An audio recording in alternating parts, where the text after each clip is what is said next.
माघ मास महात्म्य 16वां अध्याय। दत्तात्रेय जी बोले, हे राजन, प्रजापति ने बड़े बड़े पाप नष्ट करने के लिए प्रयाग की रचना की है। तीर्थराज प्रयाग का महात्म्य बड़ा ही पवित्र है।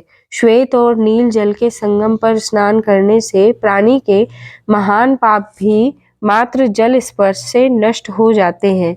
गंगा जी का श्वेत जल, यमुना जी का नील जल और सरस्वती के श्वेत जल से बना यह संगम महान पुण्य देने वाला है। भगवान विष्णु को प्रयागराज परम प्रिय है। जो प्राणी यहाँ माघ स्नान करते हैं वे अनेक सुखों को भोगकर भगवान विष्णु के लोक को जाते हैं। जो इस संगम जल को स्पर्श मात्र करता है उसके पुण्यों की गणना चित्रगुप्त भी नहीं कर सकते।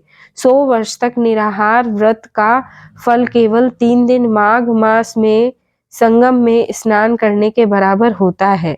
माघ में नित्य स्नान का फल सूर्य ग्रहण के समय कुरुक्षेत्र में सहस्त्र तोला स्वर्ण दान के समान है।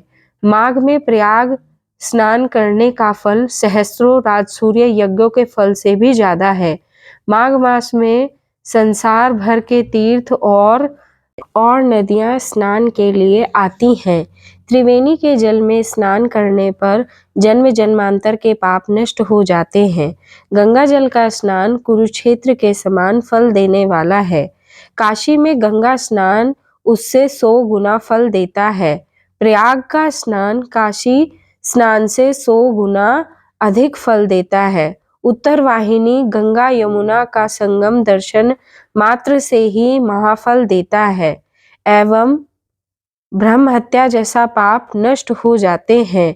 संगम स्नान करोड़ों जन्म के पापों को नष्ट करने वाला है। त्रिवेणी में स्नान करने के लिए माघ स्नान में ब्रह्मा, विष्णु, महेश, रुद्र, आदित्य, मरुदगण, गंधर्व, लोकपाल, यक्ष, किन्नर, मैना, हिमालय की पत्नी अन्नमादि, सिद्ध, ब्राह्मणी, पार्वती, लक्ष्मी, शची, अदिति, दिति, समस्त देवनारियां, नागपत्नियां, धताची, मेनका, रंभा, उर्वशी, तिलोत्तमा एवं पितृगण भी स्नान के लिए इस कलिकाल में गुप्त रूप से आते हैं। माघ मास में त्रिवेणी में 3 दिन स्नान का फल अश्वमेघ यज्ञ से कई गुना अधिक है। हे राजन, पापात्मा राक्षस की मुक्ति के हेतु कांचन मालिनी ने अपने माघ का स्नान फल दिया था। इति श्री माघ मास महात्म 16वां अध्याय समाप्त।